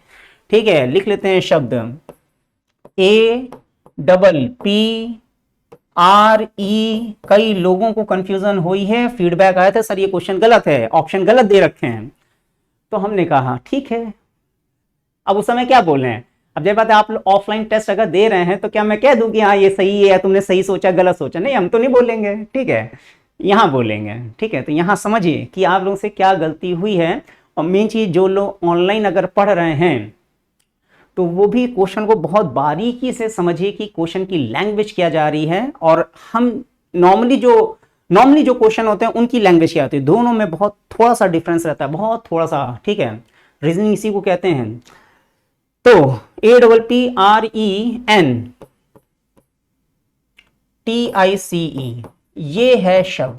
ठीक, तो एक जनरल जो लैंग्वेज होती है वो कही जाती है यदि दिए गए शब्द में प्रत्येक दूसरे अक्षर को हम स्मॉल लेटर में या कैपिटल लेटर में रख दें। ठीक है, तो प्रत्येक दूसरा अक्षर यानी कि पहला अक्षर ए है, दूसरा अक्षर पी है, तो यानी कि ये वाला पी स्मॉल हो गया, फिर ये आर स्मॉल हो गया, फिर ये एन स्मॉल हो गया, फिर आई स्मॉल हो गया, फिर ई स्मॉल हो गया। यहां पे क्या हो रहा है, if every alternate letter starting from the left end, starting from the left end of the word, word के लेफ्ट एंड से ही स्टार्ट कर रहे हैं, तो वर्ड के लेफ्ट एंड से ही अगर स्टार्ट कर रहे हैं तो यानी ये ए ही स्मॉल हो गया। उसके बाद अगला अल्टरनेट लेटर कौन, ये पी, फिर ये ई, फिर ये टी, फिर ये सी, तो ये ए, ये स्मॉल पी, ये स्मॉल ई, ये स्मॉल टी, ये स्मॉल सी। ठीक है, आपको ऑप्शन में थोड़ा समझना चाहिए था कि अगर स्मॉल टी दे रखा है तो ऐसा तो है नहीं कि गलती दो दो जगह होगी, ये सोचना चाहिए था। कई लोग कह रहे हैं कि सर ये स्मॉल आर होना चाहिए था। अगर हमने स्मॉल टी दे रखा है तो अब एग्जाम में मतलब आप लोग सोचते क्या है कि हाँ यार पेपर में है, गलतियां हो जाती हैं। हम बहुत ध्यान इस चीज का रखते हैं कि अगर हम पेपर सेट के, ध्यान दीजिए, पेपर मैं खुद बनाता हूँ, पेपर मैं खुद बनाता हूँ। ठीक है, यहाँ पे मतलब ऐसा नहीं कहेंगे कि हाँ मतलब और भी टीचर्स हैं वो नॉर्मली क्वेश्चन सेट करके दे देते हैं कि हाँ इसको टाइप कर लीजिए और बना दीजिए पेपर, नहीं, वो जो करते हैं वो ठीक है, अपनी जगह है, हर एक का अपना अपना काम है। मैं पेपर खुद बनाता हूँ, मैं खुद क्वेश्चन सेट करता हूँ, खुद उनको टाइप करके आप तक पहुँचाता हूँ।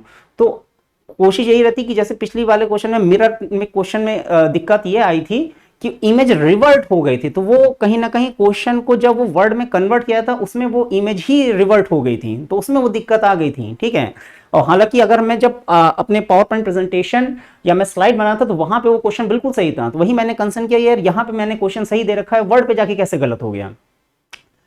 तो वो चीज है, ये चीज मैं बहुत ध्यान रखता हूं कि हाँ मुझसे कोई गलती ना हो, ये मैं बहुत कंसर्न हूं इस वजह की कि अगर कोई भी चीज आप लोगों तक पहुंचाने की कोशिश कर रहा हूं तो उसमें कोई गलती ना हो, मतलब कोई गलती ना हो। ठीक है, अब हम भी इंसान ही हैं, गलती हो सकती है, लेकिन मैं कोशिश पूरी रही रहती है कि आप तक कोई गलती ना पहुंचे। ठीक है, तो इस क्वेश्चन में कोई गलती नहीं है। ठीक है, एग्जैक्ट लैंग्वेज है, और मैं अगर कोई इंसान सोचता है कि हाँ नहीं गलत है, प्रीवियस ईयर सेट का ही क्वेश्चन है। ठीक है, और उसका प्रॉपर एक्सप्लेनेशन है, वही चीज मैं आपको बताना चाह रहा हूं। देखिए, if every alternate letter starting from the left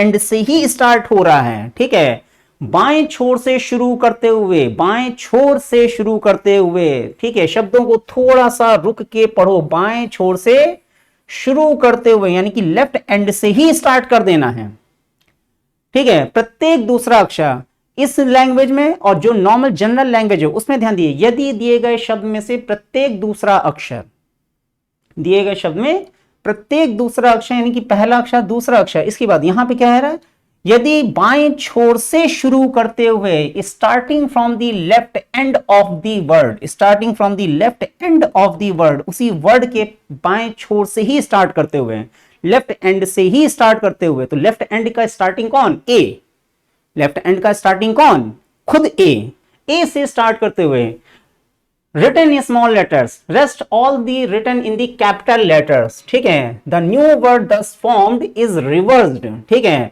यानी कि हमने इन सब को स्मॉल लेटर में कन्वर्ट करते चले गए और जो भी बचे हुए अक्षर हैं उनको हमने किस में रखा है, उनको हमने कैपिटल में ही रखा है, यानी कि ये पी आपका कैपिटल में है, ये आर कैपिटल में है, ये एन कैपिटल में है, ये आई कैपिटल में और ये ई कैपिटल में है।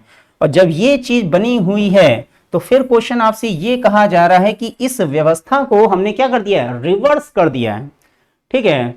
बड़े अक्षर में लिखा जाता है इस प्रकार निर्मित नए शब्द को व्युत्क्रमित, रिवर्स कर दिया गया है। तो कौन सा अक्षर बाएं से तीसरे अक्षर के दाएं चौथा, ध्यान दीजिए फिर से यहां बायां और दायां आ रहा है, तो बायां और दायां क्या आपस में ऐड हो जाएंगे, तीसरा और चौथा, 3 और 4 कितना 7 हो जाता है, ठीक है। तो बाएं से तीसरे अक्षर के दाएं चौथा अक्षर होगा, तो नॉर्मल सी बात है बाएं से व्युत्क्रमित कर दिया जाता है, तो व्युत्क्रमित किया यहां से इसको रिवर्स किया जा रहा है, तो अगर रिवर्स किया जा रहा है, ठीक है, यहां से इसको क्या किया जा रहा है, रिवर्स, तो यानी ये ई यहां आ गया, सी यहां आ गया, यानी कि ये पूरी चीज रिवर्स होकर ये ए सबसे आखिरी में चला जा रहा है, तो इसको करने की कोई जरूरत नहीं है, ठीक है। अब आपसे कहा जा रहा है बाएं से तीसरे अक्षर दाएं चौथा, यानी अगर ये ई आए तो यानी कि बाएं से ही करना है, बाएं से तीसरे अक्षर के दाएं चौथा और आगे चले जा रहे हैं, यानी कि बाएं से 7वां अक्षर आपको निकालना है, तो जो चीज हमें यहां बाएं से 7वीं निकालनी वही चीज हम यहां से निकाल लें, ठीक है। तो बाएं से 7वां अक्षर कौन, 1 2 3 4 5 6 और 7, आर में आंसर है, option number B is the correct answer, R, ठीक है। अब एक चीज ये है कि कई लोग कह सोच रहे होंगे यार यहाँ पे स्मॉल आर होना चाहिए, हो सकता है बाय मिस्टेक उनका आंसर जो है वो सही हो गया हो, लेकिन अगर स्मॉल आर और कैपिटल आर होता तब नॉर्मल सी बात है कि आप लोगों को थोड़ा सोचना पड़ जाता है यार ये क्या है, ठीक है। तो इसका आंसर है इस कैपिटल आर में, ना कि स्मॉल आर में, ठीक है। ये क्वेश्चन की लैंग्वेज थी बाएं छोर से स्टार्ट करते हुए, बाएं छोर, starting from the left and, ठीक है, starting from the left and, English में ज्यादा क्लियर हो रहा होगा, ठीक है। बाएं छोर से शुरू कर दिया, यानी बाएं छोर से ही हमने शुरू कर दिया, किसमें, स्मॉल लेटर में लिखना, ठीक है। उम्मीद करते हैं समझ में आ गया होगा। चलिए अगले क्वेश्चन पे आ रहे हैं। स्नातकों दर्शाता है जो केवल खिलाड़ी हैं, diagram represent the graduates who are only players, यानी ग्रेजुएट और प्लेयर का कॉमन पोर्शन, ग्रेजुएट कौन है, ट्रायंगल, और प्लेयर कौन है, स्क्वायर, ठीक है। तो ग्रेजुएट और प्लेयर, ट्रायंगल और स्क्वायर, यानी कि ट्रायंगल और स्क्वायर का पोर्शन, यानी सर्किल ना आए ना रेक्टेंगल आए, तो आंसर कहां है कि ट्रायंगल और स्क्वायर के अंदर केवल आपको ये ई दिख रहा होगा, ऐसे ग्रेजुएट हैं जो कि क्या है, प्लेयर हैं, ठीक है। ना सर्किल टच हो रहा है ना रेक्टेंगल टच हो रहा है, ठीक है। बी क्या कहलाएगा, बी कहलाएगा केवल ग्रेजुएट, ठीक है, केवल उसमें प्लेयर का पोर्शन शामिल नहीं होगा, तो यानी ई, यानी कि ऑप्शन नंबर ए में आंसर है, ठीक है, ई। अगला आसान क्वेश्चन, बहुत ही आसान क्वेश्चन, ठीक है। 6 1 7 7 2 9 9 3 12 12 2 14, 2 5 7 7 1 8 8 5 13 13 4 17, ठीक, खत्म। हाँ, रवि कतार के आरंभ से ऑर्डर रैंकिंग, पंक्ति हमने बना ली, आरंभ से 6ठे स्थान पर है, यहां से यहां तक हमने मान लिया कौन है, रवि जी हैं, ठीक है। और कितने स्थान पर है, 6ठे स्थान पर है, तो 6ठे स्थान है यानी कि इससे पहले कितने लोग, 5 लोग होंगे, ठीक है, क्योंकि 5 के बाद ही ये 6 कहलाएंगे। तथा रवि और हरि के बीच में 3 व्यक्ति हैं, अब रवि है और हरि के बीच में 3 है, तो हरि इधर भी हो सकते हैं बीच में 3 व्यक्ति, हरि इधर भी हो सकते हैं बीच में 3 व्यक्ति, ठीक। हरि रवि के बाद खड़ा है, ठीक, बढ़िया बात बता दी गई, यहां पे हरि हैं, हरि फिलहाल तो घटगढ़ वासी हैं, हरि हमारे जो भगवान जी हैं, हरिओम हरि जी। तो इनके बीच में कितने लोग हैं? 3 लोग हैं, 3 लाइनें खींच दी, 3 लोग हैं। और हरि जो है रवि के बाद में साफ साफ बता दिया गया है। यदि कतार से प्रथम 2 व्यक्तियों को हटा दिया, मेन चीज रवि जो है वो छठे स्थान पर, रवि के पहले कितने लोग? 5 लोग थे। अब 2 लोग अगर हटा दिए गए हैं, इसको अगर हम रेड कर दें, -2 लोग हो गए, तो -2 लोग हो गए तो बचे कितने लोग? 5 में 2 गया कितना आ जाएगा? 3 लोग हो जाएंगे। 1 2 3 लोग बचे। प्रथम 2 व्यक्तियों हटा दिया तो कतार में आरंभ से हरि का स्थान कौन होगा? तो आरंभ का मतलब कौन? ये पहला व्यक्ति, ये दूसरा व्यक्ति, ये तीसरा व्यक्ति, चौथा खुद रवि हो गए। 4 के बाद 5 6 7 और 8, हरि 8वें हैं। Option number A. इस तरह क्वेश्चन शायद पिछले टेस्ट में भी कुछ इसी अप्रोच के साथ था, ठीक है, कितने व्यक्तियों को हटा दिया जाता है। तो आरंभ से छठे स्थान पर हैं तो रवि के आगे 5 व्यक्ति होंगे, उन 5 में से 2 हटा देंगे, बचे 3 व्यक्ति। और आरंभ से ही आपसे कहा जा रहा है हरि का स्थान, तो 3 4 5 6 7 और 8, ठीक है। अगला क्वेश्चन, मेरे ख्याल से ब्लड रिलेशन क्वेश्चन इस बार ज्यादा हुए थे, है ना? होता है कभी कभी कोई सेक्शन ज्यादा पूछ लिया जाता है, ठीक है, तो आश्चर्यचकित मत होइएगा, कभी कभी कोई खास सेक्शन के ज्यादा क्वेश्चन भी आ जाते हैं, ठीक है। तो अच्छी बात है। एक समय था, मतलब कोई मेरे ख्याल से कोई ऐसा टेस्ट था जिसमें हमने नॉन वर्बल रीजनिंग के क्वेश्चन ज्यादा पूछ लिए थे, ठीक है। और अब मेरा दिमाग कुछ ऐसा कह रहा है कि मुझे लॉजिकल पोर्शन को और थोड़ा सा इंक्रीज करना है, ठीक है, ताकि आप लोगों का लॉजिकल सेंस थोड़ा और इंप्रूव हो जाए, ठीक है। चलिए, एक पुरुष का इशारा करते हुए एक महिला ने कहा, अब एक पुरुष है, मैन है, उनकी तरफ इशारा किया किसने? एक महिला ने किया। क्या इशारा किया देख लेते हैं। वह मेरी माता, वह कौन? वह आदमी, मेरी माता यानी कौन? महिला की माता। बना लेते हैं डायग्राम। वह मेरी माँ, मेरी माता जी, ठीक है। मेरी माता की इकलौती पुत्री, मेरी माता की इकलौती पुत्री कौन? खुद वही औरत जो बोल रही है। का पुत्र है, इन्हीं का पुत्र कौन? वह मैन। आसान डायग्राम, ठीक है। एक आदमी तरह इशारा करते हुए एक महिला ने कहा कि वह कौन? वह आदमी मेरी माँ की इकलौती पुत्री यानी मैं खुद का पुत्र है, यानी इन्हीं का पुत्र है। कौन? वह मैन जिसकी तरफ वो इशारा कर रही थी। महिला का उस पुरुष से क्या संबंध है? तो महिला का उस पुरुष से क्या संबंध? महिला उस पुरुष की कौन निकली? माँ है, माता है, mother. Option number A is the answer, ठीक। अगला क्वेश्चन, कितने वर्ग हैं? ठीक है, कुछ वैसा ही क्वेश्चन है। 1 2 3 4 और ये पूरा कितना? 5 है कि नहीं? और ये 5, तो ये 5, ये 5, 5 5 10, 5 3 15 है कि नहीं? और ध्यान दीजिए, हमने केवल अभी इनको काउंट किया है। 1 2 3 4 5, 1 2 3 4 5 और 1 2 3 4 और ये बड़ा वाला 5, ठीक है। तो 5 5 10, 5 3 15। अब देख लेते हैं। 1 यानी एक ये, 1 2 फिर 3 और फिर 4, 5 6 7 और 8 प्लस 8 हो गए, ठीक है। और फिर उसके बाद ध्यान देना है, एक ये बड़ा वाला हो गया और एक ये बड़ा वाला हो गया, है कि नहीं? कितने हो गए? +2। कितना आंसर है? 5 10 5 3 15 और 8 2 10, कितने हो गए? 25 है कि नहीं? और कहीं है कोई? हाँ, और क्या? ये तो देखिए, ये भी तो है कि नहीं? कि अगर हमने ये पूरा 5 5 10 5 3 15 ले लिया तो एक ये भी तो है, इसको तो लिया ही नहीं। +1 कितना है? 26। सी, ऑप्शन नंबर सी, ठीक है। हाँ, 26। 5 5 10 5 3 15, 15 बाद ये 16, 16 बाद 17 18 19 20 21 22 23 24, 24 बाद ये 25 और 25 के बाद ये पूरा 26, ठीक है। अगला, हाँ, पैटर्न अच्छा था इसका, ठीक है। उम्मीद करते हैं आया होगा कि 2 है, 3 है, 5 है, 16 है, 63 है, 16 है, 63 है। आगे क्या आएगा? डब्बा है, ठीक है, भर देते हैं डब्बा क्या है।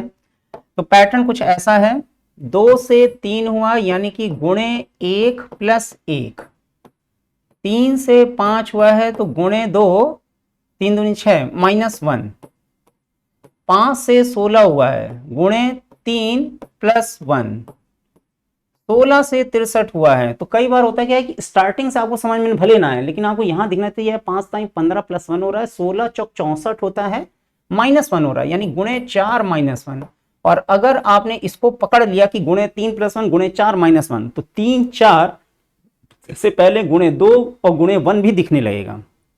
तो मैंने कई बार बताया है, सीरीज का क्वेश्चन है तो जरूरी नहीं कि हमेशा स्टार्टिंग से पढ़ लो, बीच से कहीं पे दिखाने लगे कि हाँ यह पैटर्न क्या हो सकता है, तो उसी को पकड़ लीजिए। ठीक, तो इंटू 1 +1 इंटू 2 -1, तो ध्यान दीजिए कि इंटू आपका बढ़ता चला जा रहा है, इंटू 1 इंटू 2 इंटू 3 इंटू 4, तो यानी कि 63 से आगे आएगा तो इंटू 5 आ जाएगा। लेकिन यहाँ +1 -1 +1 -1, तो यहाँ क्या +1 हो जाएगा। अगर +1 होगा तो आंसर क्या होगा, 5 ताई 15 की 5 कैरी 1 हो जाएगा, 5 6 30 और 1 31, 315 + 1 होगा। 315 + 1 कितना, सही है ना, 5 ताई 15 की 5 कैरी 1 हो जाएगा, और 5 6 30 और 31 है कि नहीं, कैरी 1 था 31, 315 + 1 कितना हो जाएगा 316। 316 कहाँ है, 316 ऑप्शन नंबर डी में आंसर है। ठीक है, समझ में आ गया होगा आप लोगों को। चलिए 16 चौक 64 -1।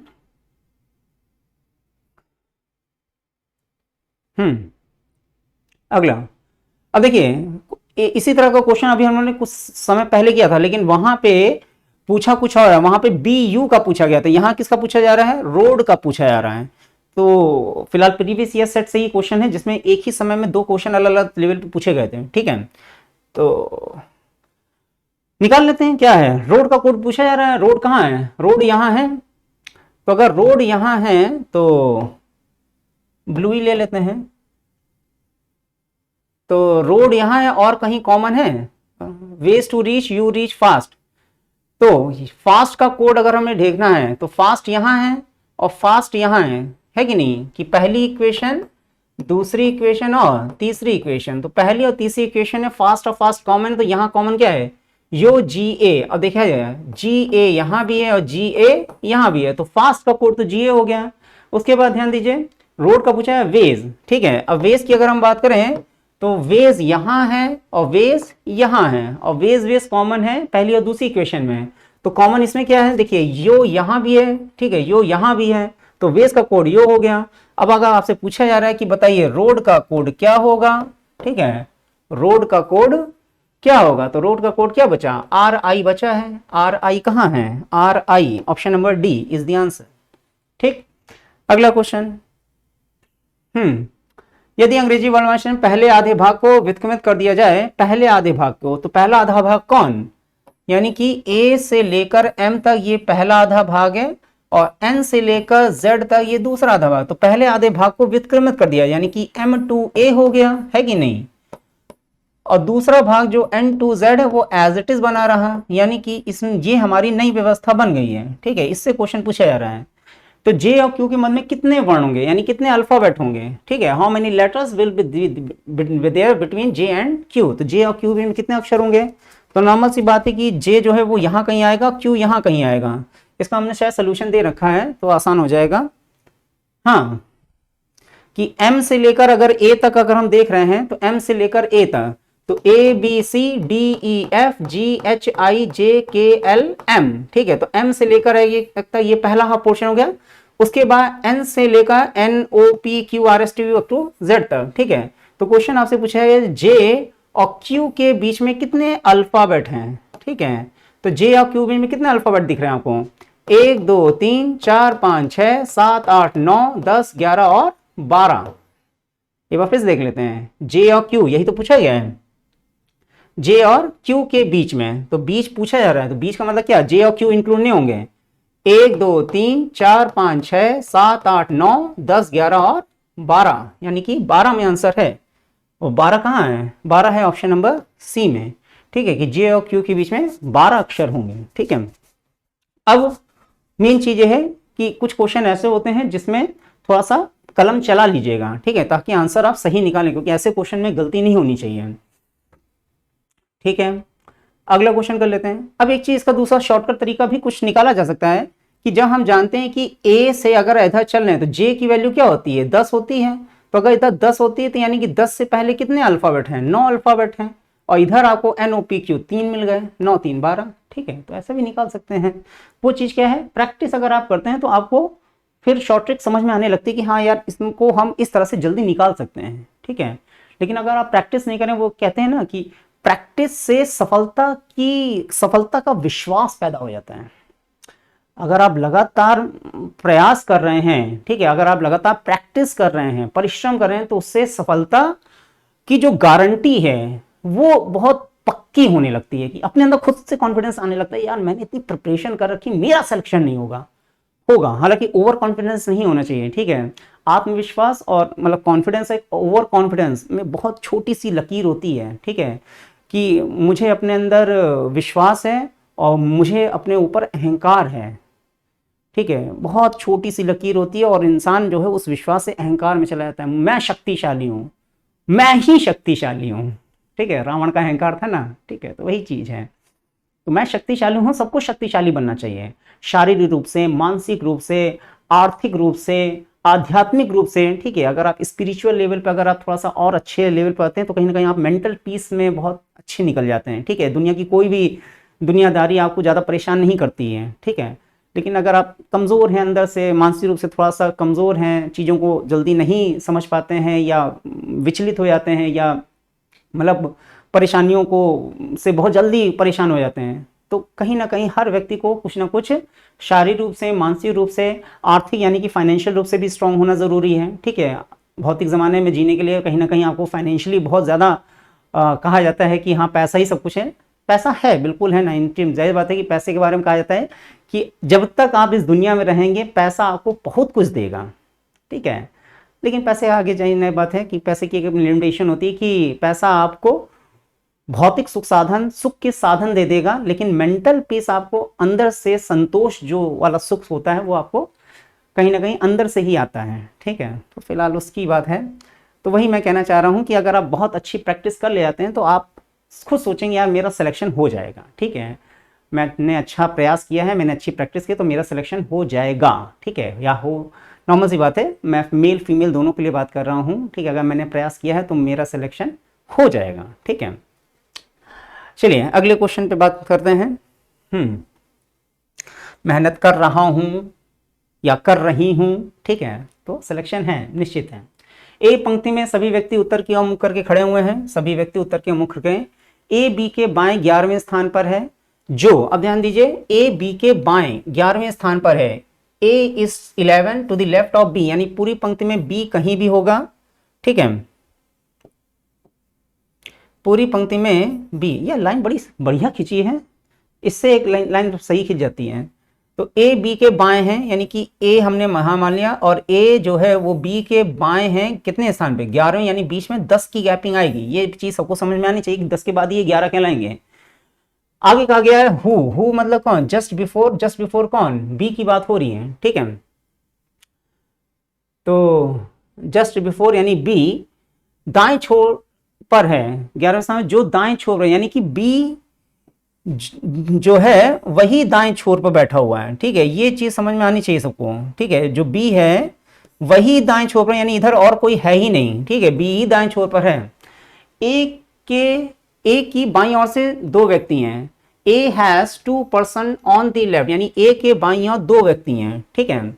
पंक्ति में व्यक्तियों की कुल संख्या कितनी है, आसान सा क्वेश्चन है, ठीक है। तो ए के बाईं ओर दो व्यक्ति हैं, दो ये हो गए, ठीक है, दो हो गए, ए खुद एक व्यक्ति हो गया, बीच में 10 व्यक्ति हो गए और बी खुद हो गया +1, ठीक है। ये है, ए से पहले दो लोग, खुद ए और बी, तो 1 1 और बीच में कितने लोग 10, तो 2 1 3, 10 3 13 और 1 14, 14 कहाँ है, ऑप्शन नंबर 1 है कि नहीं।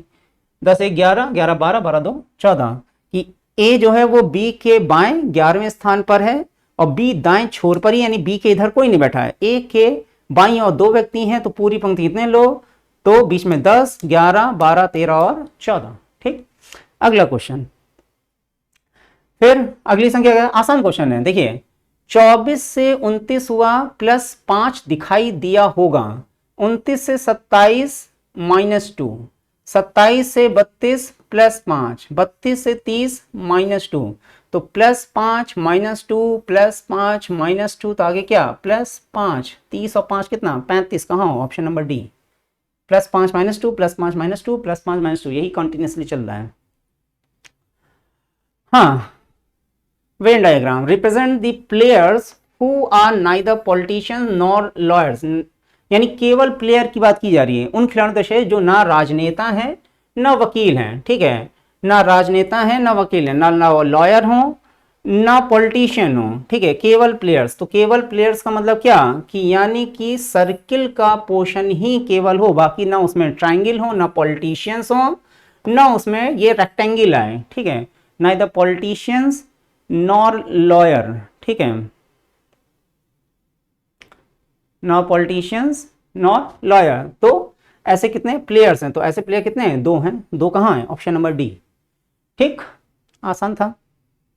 अगला, ये बहुत आसान है, ऐसी कौन सी आकृति जो यहां फिट हो जाए, तो फिट होने वाली बात क्या है, जाहिर बात है कि हमें इसको ऐसे फिल करना है, तो अगर ऐसे फिल करना है तो ये ऐसे आना चाहिए, ये ऐसे आना चाहिए, है कि नहीं, कुछ ऐसे ही आएगा। तो ऐसा कहाँ है, ए में नहीं दिख रहा है, बी में ही आंसर है, सी भी नहीं है, डी भी नहीं है, ठीक है, बी में ही है, आसान था ये तो। अगला, अगली संख्या, अमीज इस क्वेश्चन में केवल डिफरेंस देख लीजिए, आंसर आ जाएगा। 967 और 875 का अगर हम डिफरेंस निकालेंगे तो सीरीज जो है वो घटते हुए क्रम में चल रही है, तो घटते हुए क्रम में अगर हम चलें तो 7 में 5 का कितना आ जाएगा, 2 आ जाएगा, और 16 में 7 का कितना आ जाएगा, 9, 9 7 16 होता है, ठीक है, यानी कि -92 हुआ है, 5 2 7 और 7 9 16 6 हासिल लगा 1 8 1 9, ठीक, यहां से 7 88 है, 15 में 8 गया कितना आ जाएगा, 15 में 8 गया 7 आ जाएगा, ठीक है, 7 8 15 होता है, यहाँ बचा कितना 6, यानी 16 में 8 गया 8 आ जाएगा 87, ठीक है, -87 हुआ। फिर यहाँ से यहाँ आया तो 8 में 6 गया कितना आया, 2 आया, और ये 8 ही आ जाएगा, 82 -82। थोड़ी चीज आपको समझ में आनी चाहिए, ठीक है,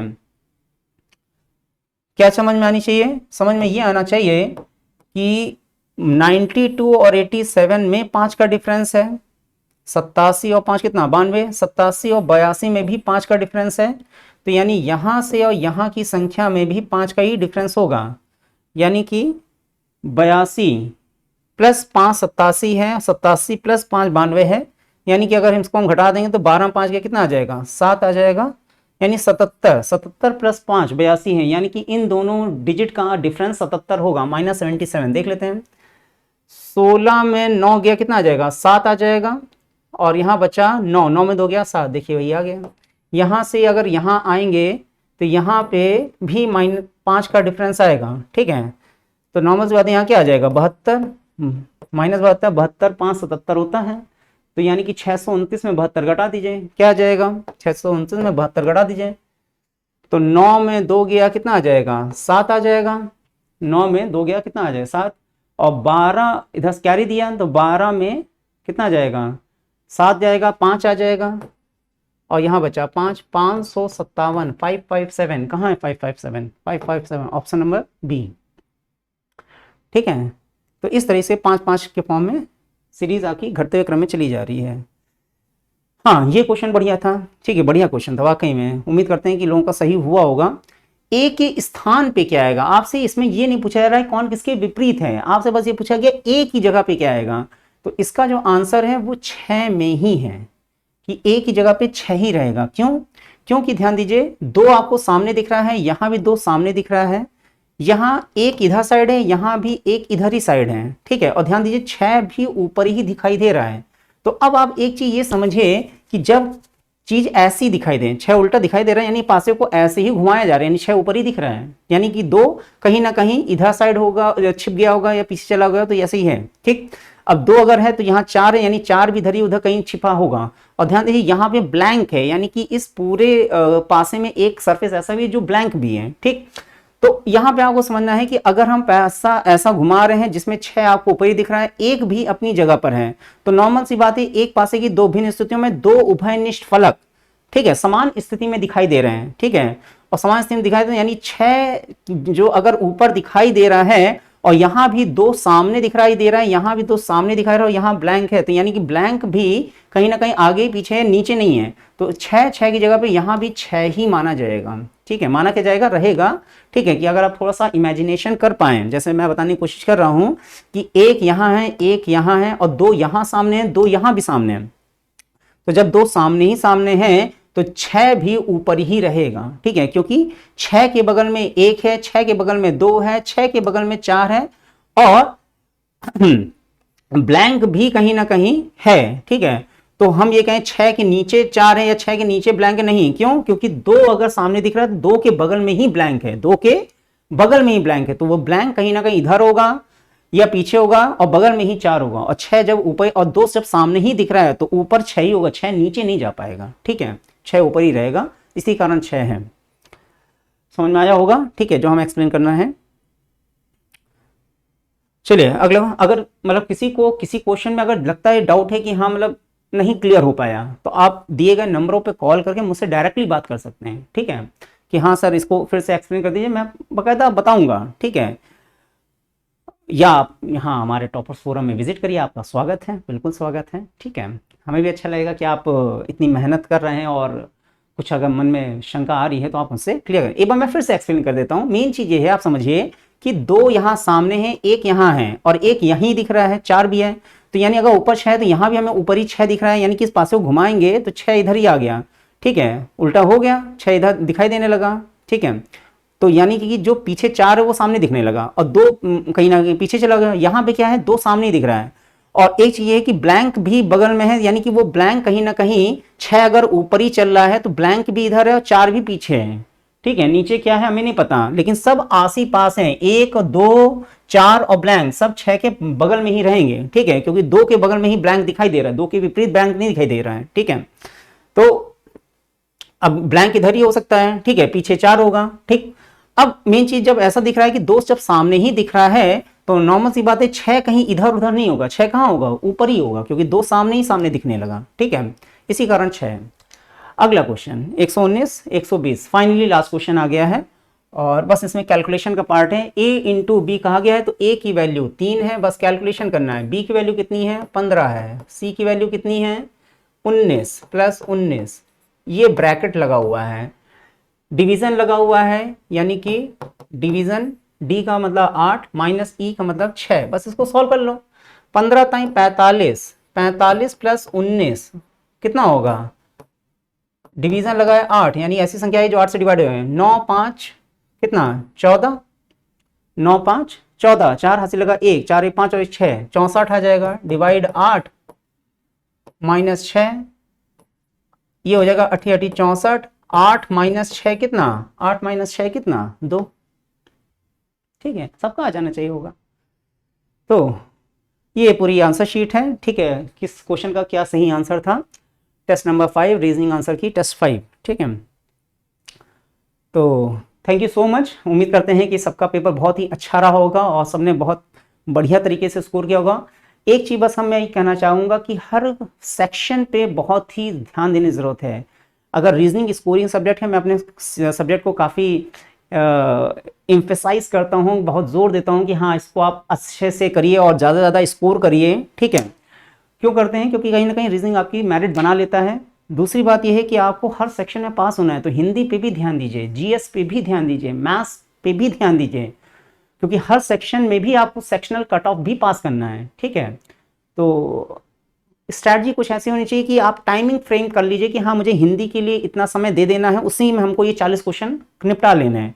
उसी तरह जीएस की टाइमिंग ले लीजिए, रीजनिंग के लिए टाइमिंग ले लीजिए और मैथ्स के लिए टाइमिंग ले लीजिए। मैथ्स में थोड़ा सा आपको समय ज़्यादा देना चाहिए। ठीक है, प्रैक्टिस उसमें ज़्यादा चाहिए। ठीक है, तो हर एक सब्जेक्ट की इंपॉर्टेंस है, हर एक सब्जेक्ट का अपना सेक्शनल कट ऑफ अलग अलग जाता है, तो आपको हर सब्जेक्ट पे बराबर ध्यान देना है। ठीक है, तो wish you all the best. उम्मीद करते हैं कि ये सीरीज़ आपको बहुत पसंद आ रही होगी और आपको काफ़ी मदद दे रही होगी, हेल्प कर रही होगी। Thank you so much, have a nice day, जय हिंद।